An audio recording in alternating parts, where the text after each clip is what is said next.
Hello, hi to everyone. स्वागत है आपका इस सेशन में। तो आज हम स्टार्ट करेंगे एक वेरी इंपॉर्टेंट टॉपिक आपके बोर्ड एग्जाम्स के लिए, मेंस्ट्रुअल साइकिल। अब मेंस्ट्रुअल साइकिल को स्टार्ट करने से पहले उसके कुछ बेसिक्स हैं जिनके बारे में हम 1 to 1 डिस्कस कर लेंगे। तो आपके सामने जो ये डायग्राम बना हुआ है, ये बेसिकली फीमेल रिप्रोडक्टिव सिस्टम का है, जो कभी ना कभी आपने 10th क्लास में इससे आप ज़रूर रूबरू हुए होंगे। तो इसके अंदर मैंने एक स्ट्रक्चर बना रखी है, ओवेरी। ये वही ऑर्गन है जिसके अंदर फीमेल गैमीट बनेंगे और फीमेल के हार्मोन्स बनेंगे, एस्ट्रोजन और प्रोजेस्टेरोन। तो अब अगर इस ओवेरी की इंटरनल स्ट्रक्चर देखें, अगर मैं ओवेरी का सेक्शन करूं, ओवेरी को काट दूं और उसके बाद उसकी इंटरनल स्ट्रक्चर को देखूं, तो उसकी इंटरनल स्ट्रक्चर के अंदर क्या क्या चीज़ें मिलेंगी, एक बार वो देख लेते हैं। तो इसकी इंटरनल स्ट्रक्चर के अंदर फॉलिकल्स पाए जाते हैं। फॉलिकल्स क्या होते हैं, ये हमने प्रीवियस क्लास में डिस्कस कर लिया था। यहाँ हम बेसिकली रिवीजन करेंगे कि फॉलिकल्स है क्या थे। तो इसके अंदर हमें सबसे पहले दिखाई देंगे प्राइमरी फॉलिकल्स। प्राइमरी फॉलिकल्स कितने नंबर में होंगे प्राइमरी फॉलिकल्स? 60,000 से 80,000। हम बात कर रहे हैं प्यूबर्टी की।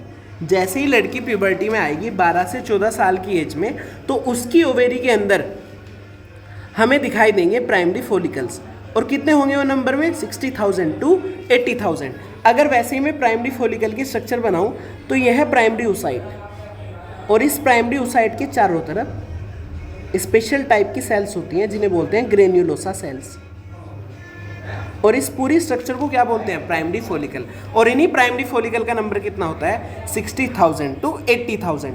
ये स्टॉक इतना ही है और लाइफ टाइम तक लड़की के अंदर इतना ही रहने वाला है। एक बार दोबारा रिवाइजन कर लेते हैं कि जो ओवेरी है, इस ओवेरी की इंटरनल स्ट्रक्चर के अंदर जो प्राइमरी ओसाइट होगा, उस प्राइमरी ओसाइट के चारों तरफ स्पेशल टाइप की सेल्स पाई जाएंगी।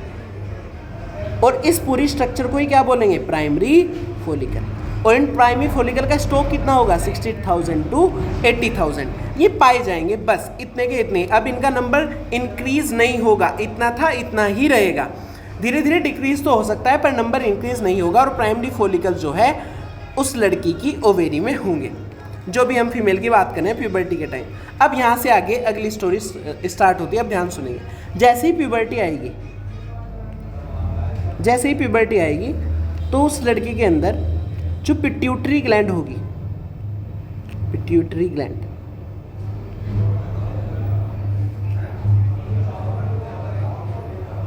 वो एक्टिवेट हो जाएगी। एक्टिवेट कैसे होगी? जैसे ही प्यूबर्टी आई तो ब्रेन के अंदर जो ग्लैंड होती है हाइपोथैलेमस, ब्रेन के अंदर एक ग्लैंड होती है, उसका नाम क्या है? हाइपोथैलेमस। इस हाइपोथैलेमस से एक हार्मोन निकलेगा, उसका नाम है GnRH। क्या बताया मैंने? जैसे ही प्यूबर्टी आई तो प्यूबर्टी आते ही जो हाइपोथैलेमस ग्लैंड होगी, जो कहाँ होगी? ब्रेन के अंदर, वो एक्टिवेट हो जाएगी और कौन सा हार्मोन निकालेगी? GnRH। और बेसिकली ये जो GnRH हार्मोन होगा ये पहुंचेगा पिट्यूटरी ग्लैंड के पास और पिट्यूटरी ग्लैंड को स्टिमुलेट करेगा। अब पिट्यूटरी ग्लैंड जब स्टिमुलेट हो जाएगी, एक्टिवेट हो जाएगी, तब ये 2 हार्मोन का सिक्रीशन करेगी। 2 हार्मोन पिट्यूटरी ग्लैंड से निकलेंगे, एक FSH और एक LH। अब तक हमने क्या करा, एक बार जल्दी रिवीजन कर लेते हैं। फीमेल रिप्रोडक्टिव सिस्टम है जिसका एक पार्ट ओवेरी है, जिसके अंदर फीमेल गैमिट्स बनेंगे, जिसके अंदर फीमेल का हार्मोन बनेगा। अगर हम इसकी इंटरनल स्ट्रक्चर देखें तो इसके अंदर मिलेंगे प्राइमरी फॉलिकल। प्राइमरी फॉलिकल क्या होता है? जो प्राइमरी ओसाइट होता है ओवेरी के अंदर, उसके चारों तरफ ग्रेन्युलोसा सेल्स पाई जाती हैं। इस पूरी स्ट्रक्चर को प्राइमरी फॉलिकल बोलते हैं। प्राइमरी फॉलिकल का नंबर कितना होगा? 60,000 to 80,000। अब जैसे ही प्यूबर्टी आएगी हाइपोथैलेमस एक्टिवेट हो जाएगी, वहाँ से एक हार्मोन निकलेगा GnRH। वो हार्मोन कहाँ जाएगा? पिट्यूटरी ग्लैंड के पास, और पिट्यूटरी ग्लैंड को एक्टिवेट कर देगा और वहाँ से 2 हार्मोन निकलेंगे, एक FSH और एक LH। अब ये दोनों के दोनों हार्मोन FSHB और LHB ये दोनों पहुँचेंगे ओवेरी के अंदर। किसके अंदर? ओवेरी के अंदर। अब ये दोनों हार्मोन कहाँ गए? ओवेरी के अंदर। अब हम देखते हैं कि ओवेरी के अंदर ये हार्मोन क्या क्या चेंजेस लाएंगे। अब यहाँ से आपका लेक्चर थोड़ा ध्यान से समझिएगा क्या होगा। अब जैसे ही FSH और LH ओवेरी के अंदर जाएंगे, सबसे पहले ऑपरेट करेगा FSH, फिर उसके बाद ऑपरेट करेगा LH। बताओ पहले नंबर पे कौन ऑपरेट करेगा? FSH। दूसरे नंबर पे कौन ऑपरेट करेगा? LH। अब FSH हार्मोन जैसे ही ओवेरी के अंदर जाएगा तो ये जो प्राइमरी फॉलिकल्स पड़े थे इन प्राइमरी फॉलिकल्स का फर्दर डेवलपमेंट स्टार्ट हो जाएगा। मतलब अब प्राइमरी फॉलिकल के अंदर चेंजेस होंगे और प्राइमरी फॉलिकल बदलेगा सेकेंडरी फॉलिकल के अंदर। मैं ये सारी बातें क्लास में कर चुका हूँ, पर एक बार रिवीजन के लिए आपको बता रहे हैं। प्राइमरी फॉलिकल अब चेंज हो जाएगा सेकेंडरी फॉलिकल में। किसके इन्फ्लुएंस के कारण, किसके प्रभाव के कारण? FSH के कारण। ये फॉलिक्यूलर डेवलपमेंट है। ये क्लास में मैं पूरी डिटेल में पढ़ा चुका हूँ। अभी रिवीजन के लिए, जैसा कि नाम में ही आप देख पा रहे हैं, बेसिक्स, हम बेसिक्स को थोड़ा ओवरव्यू कर रहे हैं। तो प्राइमरी फॉलिकल किस में चेंज हो गया FSH के कारण? सेकेंडरी फॉलिकल में। अब सेकेंडरी फॉलिकल में फिर FSH लगेगा और ये कन्वर्ट हो जाएगा टर्शियरी फॉलिकल में। प्रत्येक मंथ एक ही टर्शियरी फॉलिकल का सिलेक्शन होता है। मतलब कई सारे प्राइमरी फॉलिकल से सेकेंडरी फॉलिकल बनते हैं और टर्शियरी फॉलिकल केवल और केवल कितना बनता है? एक। और यही टर्शियरी फॉलिकल का आगे फर्दर डेवलपमेंट होगा और ये बनाएगा ग्राफियन फॉलिकल। कौन सा फॉलिकल? Graafian follicle.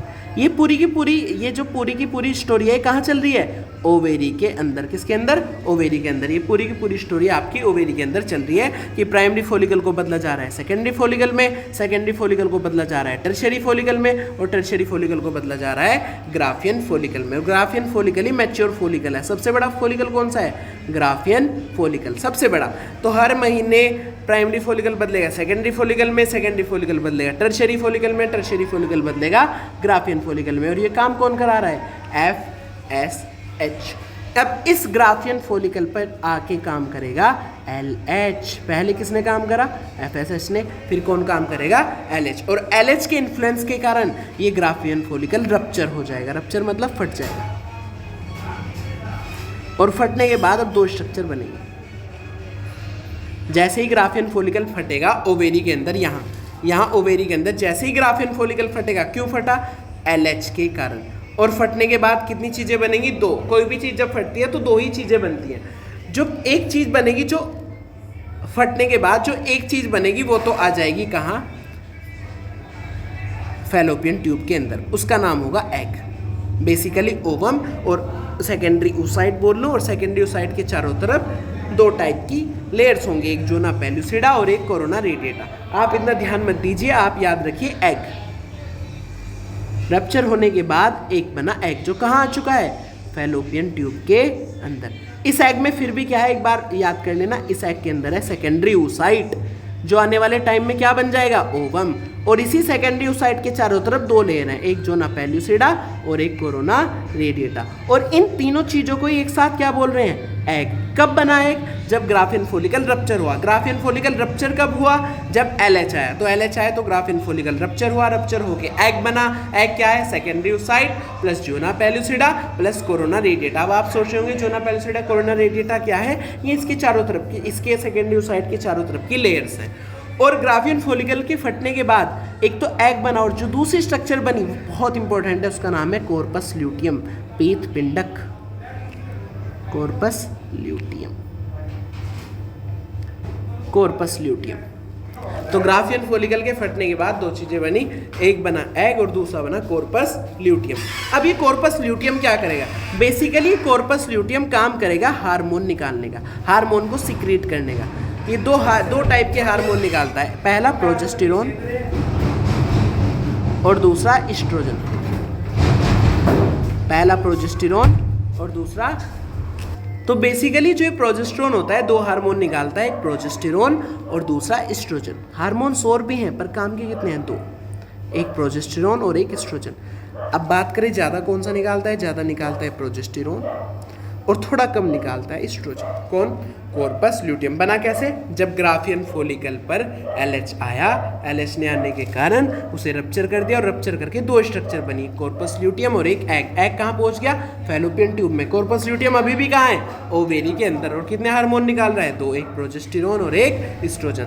अब ये देखो जरा ध्यान से, primary follicle, secondary follicle, tertiary follicle, Graafian follicle, ये करते क्या है?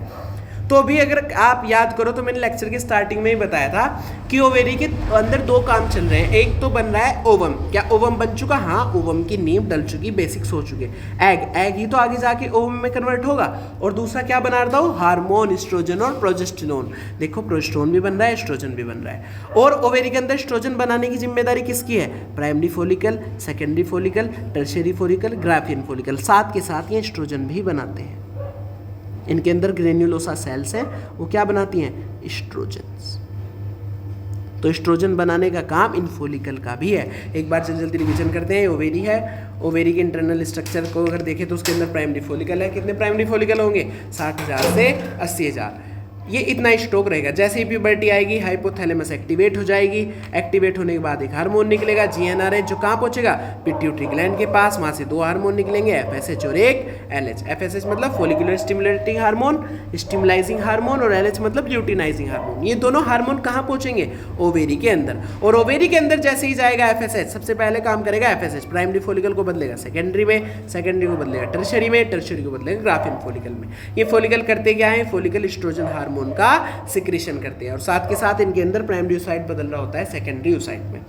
और ग्राफियन फोलिकल के ऊपर अब काम कौन करेगा? LH hormone. LH हार्मोन आएगा और ग्राफियन फोलिकल को रप्चर कर देगा। और जैसे ही ग्राफियन फोलिकल रप्चर होगा, कोई भी चीज फटेगी तो दो पार्ट बनाएगी। पहला पार्ट जो होगा वो होगा एग, जो कहाँ पहुंच जाएगा?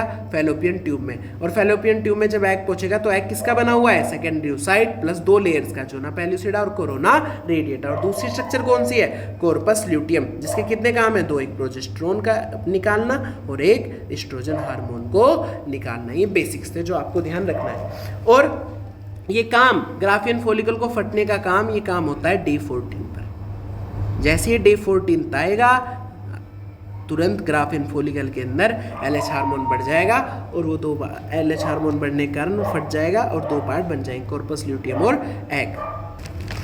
अब ध्यान से देखेंगे कि ये जो एस्ट्रोजन और प्रोजेस्टेरोन है करते क्या है। प्राइमरी फोलिकल, सेकेंडरी और टर्शियरी ग्राफियन फोलिकल ने तो एस्ट्रोजन हार्मोन के लेवल बढ़ा दिए, और साथ ही साथ कॉर्पस ल्यूटियम ने भी एस्ट्रोजन हार्मोन और प्रोजेस्टेरोन हार्मोन के लेवल बढ़ा दिए। पर अब ये हार्मोन करेंगे क्या? अब वो देखते हैं कि हार्मोन करने क्या वाले हैं। तो अब ध्यान से देखो, ये है एंडोमेट्रियम। एस्ट्रोजन और प्रोजेस्टेरोन के कारण ये एंडोमेट्रियम का जो साइज है वो फूल के बड़ा हो जाता है। इमेजिन करो, एंडोमेट्रियम फूल के बड़ी हो गई, मोटी हो गई, ग्लैंडुलर हो गई। मोटी किसने किया है इसे? एस्ट्रोजन और प्रोजेस्टेरोन ने। कैसे किया है? इसके अंदर ब्लड की सप्लाई बढ़ाकर। इसके अंदर ब्लड की सप्लाई क्या कर दी? बढ़ा दी। किसने बढ़ाई है ब्लड की सप्लाई?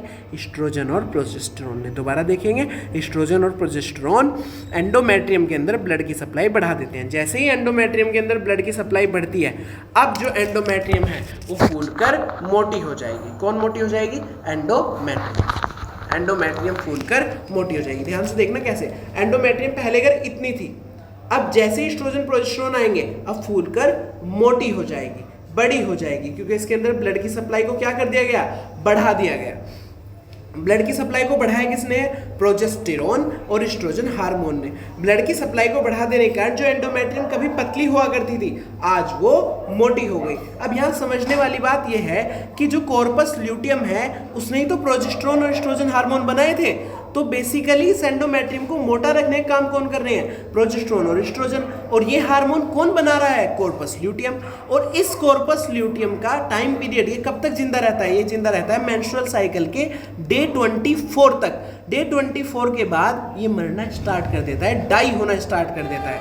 अगर स्पर्म आए तो कॉर्पस ल्यूटियम जिंदा रहेगा, बच जाएगा। अगर स्पर्म नहीं आया तो कॉर्पस ल्यूटियम मेंस्ट्रुअल साइकिल के डे 24 से लेके डे 26 तक मरना स्टार्ट कर देगा। और जैसे ही कॉर्पस ल्यूटियम मरेगा तो इसके साथ साथ जो एस्ट्रोजन और प्रोजेस्टेरोन हार्मोन्स के लेवल थे ये भी लेवल धीरे धीरे डाउन करना, ड्रॉप करना स्टार्ट कर देंगे।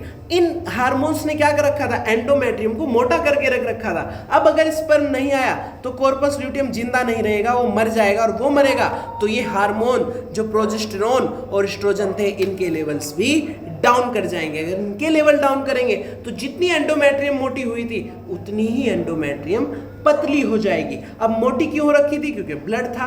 अब पतली हो जाएगी मतलब इतना ब्लड ड्रेन आउट हो जाएगा, बह जाएगा, क्योंकि वो तो मोटी हो रखी थी, उसके अंदर ब्लड था। अब वो पतली हो गई मतलब सारा ब्लड फ्लश आउट हो गया, बह गया। अब मैंने आपको बताया था कि एंडोमेट्रियम यहां तक मोटी थी। डे 24 से डे 26 तक आते आते अगर स्पर्म नहीं आया तो ये कॉर्पस ल्यूटियम मर जाएगा, और कॉर्पस ल्यूटियम मर जाएगा तो प्रोजेस्टेरोन और एस्ट्रोजन के हार्मोन के लेवल डाउन हो जाएंगे। अगर इन हार्मोन्स के लेवल डाउन हुए तो ये जो एंडोमेट्रियम मोटी हुई थी वापस देखना पतली हो जाएगी। अब ये देखना अभी पतली हो जाएगी। मान लो स्पर्म नहीं आया, कॉर्पस ल्यूटियम मर गया, डे 24 से मरना स्टार्ट करा, डे 28 तक मर ही जाएगा। और जैसे ही ये मरेगा पूरे हार्मोन्स के लेवल गिरेंगे और जितनी एंडोमेट्रियम मोटी हुई थी वापस पतली हो जाएगी। देखना ये हो गई पतली, और पतली हो गई तो ब्लड सारा बाहर आ जाएगा। और इस ब्लड को बाहर आने के लिए लगेंगे 1 से लेके 5 दिन तक। और इसी स्टेज को जब ये ब्लड बाहर आएगा इसे ही बोलते हैं मेंसेस। क्या? मेंसेस। एक बार दोबारा रिवाइज कर लेते हैं ये वाली बात। अब जो कॉर्पस ल्यूटियम था वो डे 24 मेंस्ट्रुअल साइकिल के अंदर 28 दिन होते हैं, 28 दिन की साइकिल होती है। जैसे ही डे 24 आएगा अब ये वेट करेगा स्पर्म का। अब इमेजिन करो अगर स्पर्म नहीं आया तो ये वेट ही कर रहा था डे 24 तक, इसकी वो वेट की लिमिट लास्ट है। अब अगर स्पर्म नहीं आया तो डे 24 से मरना स्टार्ट कर देगा। अगर स्पर्म नहीं आया तो डे 24 के बाद ये मरना शुरू कर देगा। कौन? Corpus luteum. अगर कॉर्पस ल्यूटियम मर गया, स्पर्म नहीं आया तो ये मर जाएगा। डे 28 तक आते आते पूरा का पूरा कॉर्पस एल्बिकन्स में कन्वर्ट हो जाएगा और मर जाएगा। अगर ये मर गया तो इन हार्मोन के लेवल, प्रोजेस्टेरोन और एस्ट्रोजन हार्मोन के लेवल घट जाएंगे, डाउन हो जाएंगे। इन हार्मोन्स ने क्या कर रखा था? एंडोमेट्रियम को मोटी कर रखा था। अगर ये हार्मोन इन रही तो एंडोमेट्रियम वापस पतली हो जाएगी, और पतली हो जाएगी तो जितना ब्लड इसके अंदर भरा हुआ था सारा का सारा ब्लड फ्लश आउट हो जाएगा, सारा का सारा ब्लड बाहर आ जाएगा। और ये जो ब्लड बाहर आएगा इस ब्लड को बाहर आने में लगेंगे डे 1 से लेके डे 5 दिन, मतलब 5 दिन, 3 से 5 दिन इसे लगेंगे बाहर आने में। और इस अवस्था को, इस घटना को बोलते हैं मेंसेस अवस्था। अब हम पढ़ते हैं मेंस्ट्रुअल साइकिल की अवस्था। अब मेंस्ट्रुअल साइकिल की 4 फेजेस होती हैं जो आप याद रखेंगे। सबसे पहले जो आपको दिमाग में, ब्रेन में बिठाना है, अभी तक हमने मेंस्ट्रुअल साइकिल के अंदर 4 हार्मोन पढ़े, FSH, LH, एस्ट्रोजन और प्रोजेस्टेरोन। तो कोई पूछे कि मेंस्ट्रुअल साइकिल के अंदर कितने हार्मोन्स इन्वॉल्व थे तो आंसर है 4। कौन कौन से? FSH, LH, एस्ट्रोजन और प्रोजेस्टेरोन। और मेंस्ट्रुअल साइकिल की स्टेज कितनी है, कितनी अवस्थाओं में मेंस्ट्रुअल साइकिल होती है? तो मेंस्ट्रुअल साइकिल पहले अब बेसिक से बात करते हैं। मेंस्ट्रुअल साइकिल कब स्टार्ट होगी? प्यूबर्टी आने पर। कितने दिन की होगी? एवरेज डे 28 डेज की। और कितनी स्टेजेस में होंगी, कितनी अवस्थाओं में होगी? 4 अवस्था में। पहला मेंसेस फेज, दूसरा प्रोलिफेरेटिव फेज, तीसरा ओव्यूलेटरी फेज, चौथा सिक्रेटरी फेज। हिंदी में बात करते हैं। पहला ऋतुस्राव अवस्था, दूसरा प्रचुरोद्भवन अवस्था, तीसरा अंडोत्सर्ग अवस्था, चौथा श्रावी अवस्था। 4 अवस्था। तो मेंस्ट्रुअल साइकिल के अंदर 4 हार्मोन और 4 ही अवस्था है। हार्मोन कौन से? FSH, LH, oestrogen, progesterone. अवस्थाएं कौन कौन सी? ऋतुस्राव अवस्था, प्रचुरोद्भवन अवस्था, अंडोत्सर्ग अवस्था, स्रावी अवस्था। इंग्लिश में menses phase, proliferative phase, ovulatory phase और सिक्रेटरी फेज। 4 फेजेस होंगी। सबसे पहली फेज जो होगी जिसमें क्या हुआ, अब इमेजिन करो सबसे पहले क्या होगा, जो एंडोमेट्रियम मोटी हुई थी वो पतली हो जाएगी, और पतली हो जाएगी तो ब्लड ड्रेन हो जाएगा, ब्लड बाहर हो जाएगा। इस पहली अवस्था कौन सी बोलेंगे? मेंसेस फेज, जो कब तक चलेगी? डे 3 से लेके डे 5 तक, मतलब डे 1 से स्टार्ट होगी और डे 5 तक क्या होगी? एंडोमेट्रियम मोटी से वापस पतली हो जाएगी। पहली अवस्था थी मेंसेस फेज। अब दूसरी स्टेज में समझो, अब क्या हुआ, एंडोमेट्रियम तो वापस पतली हो गई और कॉर्पस ल्यूटियम भी खत्म हो गया। अब वापस से सारी स्टेज शुरू होंगी, फिर हाइपोथैलेमस एक्टिवेट होगी, फिर GnRH निकलेगा, फिर पिट्यूटरी ग्लैंड के पास जाएगा, फिर FSH बनेगा, फिर LH बनेगा। ये FSH LH फिर कहाँ पहुंचेंगे? ओवेरी के पास। फिर वापस प्राइमरी फॉलिकल बदलेगा सेकेंडरी में, सेकेंडरी बदलेगा टर्शियरी में, टर्शियरी बदलेगा ग्राफियन में। दोबारा स्टेज ये स्टार्ट हो जाएंगी, प्राइमरी बदला सेकेंडरी में, सेकेंडरी बदला टर्शियरी में, टर्शियरी बदला ग्राफियन फॉलिकल के अंदर। दोबारा ये स्टेज शुरू हो जाएंगी और ये अवस्था चलेगी डे 6 से लेके डे 13 तक, डे 6 से लेके डे 13 तक प्राइमरी फॉलिकल सेकेंडरी में, सेकेंडरी टर्शियरी में, टर्शियरी ग्राफियन में। तो डे 1 से डे 5 तक क्या हुआ था, जो एंडोमेट्रियम मोटी हो रखी थी वो वापस पतली हो गई और सारा ब्लड ड्रेन हो गया, ब्लड बाहर आ गया, ब्लीडिंग की फॉर्म में बाहर आ चुका है ब्लड। अब वापस से डे 6 से क्या स्टार्ट होगा, हाइपोथैलेमस फिर एक्टिवेट होगी, फिर जीएनआरएच निकलेगा, फिर पिट्यूटरी के पास जाएगा, फिर एफएसएच, फिर एलएच, फिर यही स्टेज दोबारा रिपीट हो जाएगी और ग्राफियन फॉलिकल डे 13 पे पूरा बन जाएगा। फिर डे 14 पे आएगा एलएच, ग्राफियन फॉलिकल को कर देगा रप्चर, फिर एग निकलेगा, कॉर्पस ल्यूटियम फिर निकलेगा, फिर कॉर्पस ल्यूटियम कब तक इंतजार करेगा, डे 24 तक, और डे 24 से वो मरना स्टार्ट कर देगा अगर स्पर्म नहीं आया। अगर स्पर्म आ गया तो ये जिंदा रहेगा और एंडोमेट्रियम मोटी रहेगी और प्रेगनेंसी हो जाएगी। अगर इमेजिन करो ये नहीं आया तो फिर कॉर्पस ल्यूटियम डे 24 से मरना स्टार्ट करेगा और डे 28 तक मर जाएगा, और जैसे ही ये मरेगा फिर प्रोजेस्टेरोन एस्ट्रोजन के लेवल डाउन होंगे, जो एंडोमेट्रियम मोटी हुई थी वो वापस पतली हो जाएगी। अब इसे एक चार्ट की फॉर्म में समझते हैं, इस ग्राफ के बारे में बात करते हैं। तो ये रहा वो ग्राफ। तो इस ग्राफ में आप देख सकते हो बेसिकली कितनी स्टेज है, 4। पहली स्टेज मेंस्ट्रुएशन, ऋतुस्राव कितने दिनों से कितने दिन तक, डे 1 से लेके डे 5 तक। फिर दूसरी स्टेज कौन सी है, प्रचुरोद भवन अवस्था, फॉलिक्यूलर या प्रोलिफरेटिव फेज, कितने दिन से, 6 से 13 तक। 14 डे पे क्या हुआ, ओव्यूलेटरी फेज। 15 से 28 या 29 डे तक क्या चली, ल्यूटियल या सिक्रेटरी फेज। 4 ही फेज है मेंस्ट्रुअल साइकिल की। अब इस पूरे ग्राफ को समझने से पहले एक बार यहाँ का जो चीज़ है इसे थोड़ा ध्यान से देख लो एक बार दूसरे तरीके से। हमने देखा पिट्यूटरी, सबसे पहले पिट्यूटरी ग्लैंड से क्या निकले, पिट्यूटरी के हार्मोन। ये पिट्यूटरी के हार्मोन कहाँ गए, ओवेरी के अंदर। फिर उन्होंने ओवेरी के अंदर क्या करे, चेंजेस। समझ में आ गई बात। पहले पिट्यूटरी के हार्मोन निकलेंगे, वो ओवेरी के अंदर चेंजेस करेंगे, और ओवेरी के अंदर चेंजेस करने के बाद फिर ओवेरी से क्या निकलवाएंगे, हार्मोन्स। पहले पिट्यूटरी ग्लैंड, उससे निकले पिट्यूटरी ग्लैंड के हार्मोन, पहला स्टेप। फिर वो हार्मोन कहाँ गए, ओवेरी के अंदर। ओवेरी के अंदर उन्होंने क्या करा, चेंजेस। वहाँ से क्या निकले, ओवेरी के हार्मोन। और ओवेरी के हार्मोन फिर कहाँ गए, एंडोमेट्रियम के पास, और उन्होंने एंडोमेट्रियम के अंदर क्या कर दिए, चेंजेस। तो टोटल कितनी स्टेज हुई, 4। कौन कौन सी बताओ। पहला पिट्यूटरी ग्लैंड के हार्मोन, फिर दूसरा वो कहाँ चेंज करेंगे, ओवेरी के अंदर। फिर तीसरा ओवेरी के अंदर चेंज करने के बाद क्या निकाल लेंगे, ओवेरी के हार्मोन। फिर ओवेरी के हार्मोन कहाँ जाएंगे, एंडोमेट्रियम के। तो हमने समझ लिया है सबसे पहले क्या होगा, पिट्यूटरी के हार्मोन्स आएंगे। वो हार्मोन्स कहाँ पहुँचेंगे, ओवेरी के पास। पिट्यूटरी ग्लैंड के हार्मोन कहाँ पहुँचेंगे, ओवेरी के पास। फिर वो ओवेरी से क्या निकलवाएंगे, हार्मोन, एस्ट्रोजन और प्रोजेस्टेरोन। उनका इफेक्ट कहाँ दिखेगा, यूट्रस के अंदर। देखो पहले सबसे पहले डे 1 से लेके डे 5 तक क्या होगा, जो यूट्रस मोटा हो रखा था वो देखो धीरे धीरे धीरे धीरे डिग्रेड हो रहा है, पतला हो रहा है, और एक डे 5 तक आकर पतला हो गया, और सारा ये है ब्लड, और सारा ब्लड क्या हो गया, बाहर निकल गया।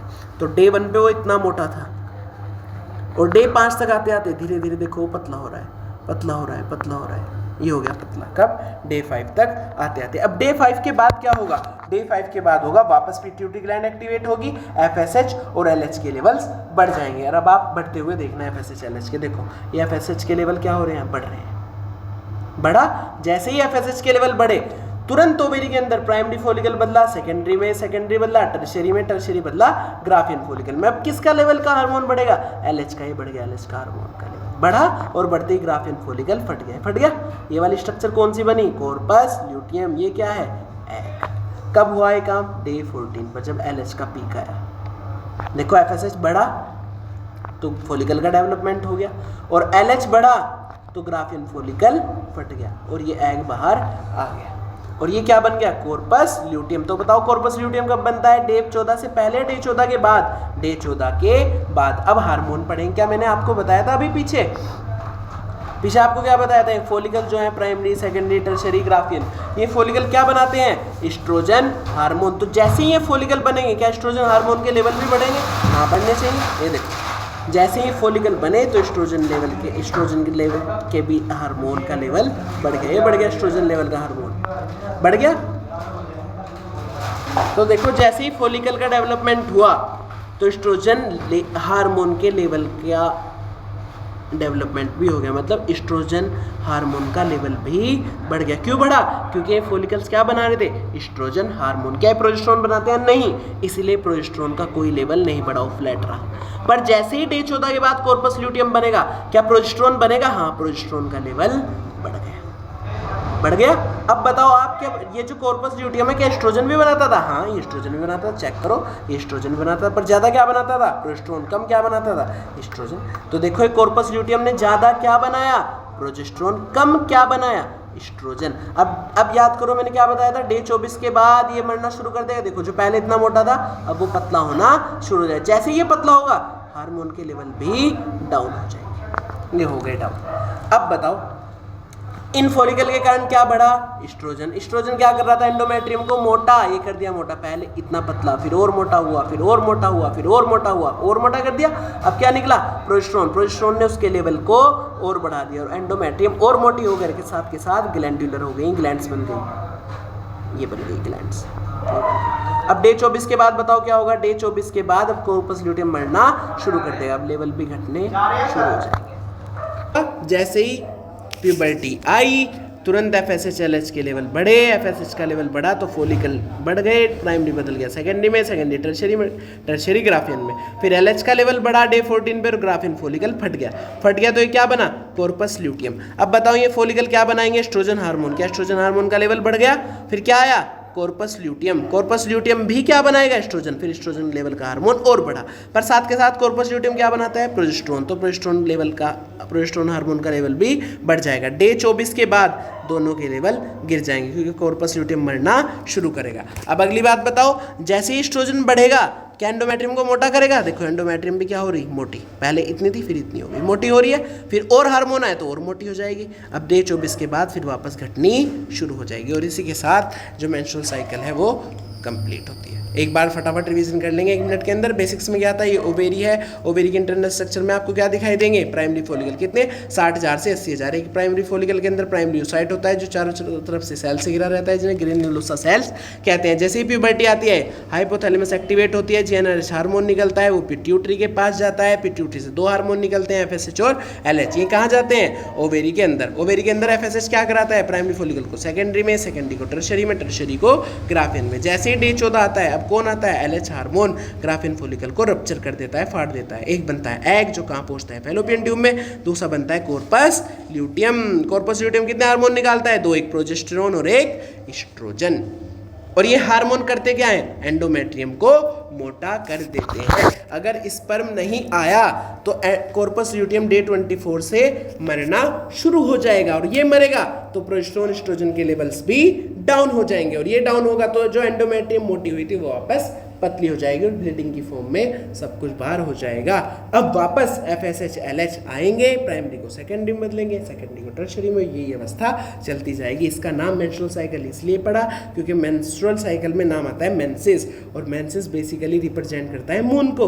और हम ज्योग्राफी में पढ़ते हैं 9th 10th 11th की ज्योग्राफी में आपने भी पढ़ा होगा, मेंसेस रिप्रेजेंट करता है मून को। जैसे मून हर 28 दिन बाद पूरी कंप्लीट साइकिल बनाता है अपनी, पहले छोटा होता है फिर बड़ा बड़ा बड़ा बड़ा हो जाता है पूरा का पूरा। ऐसे ही मेंस्ट्रुअल साइकिल भी तो रिपीट कर रही है 28 दिन बाद। 28 दिन के बाद ये खुद को अपने आप को क्या करती है? रिपीट। पहली बार जब मेंस्ट्रुअल साइकिल आती है उसे मिनार्क बोलते हैं और लास्ट बार जब 48 से 50 साल की उम्र में आते हैं उसे मीनोपॉज कहते हैं। इसी के साथ मैं अपनी वाणी को विराम देता हूँ। Thank you, thanks to all.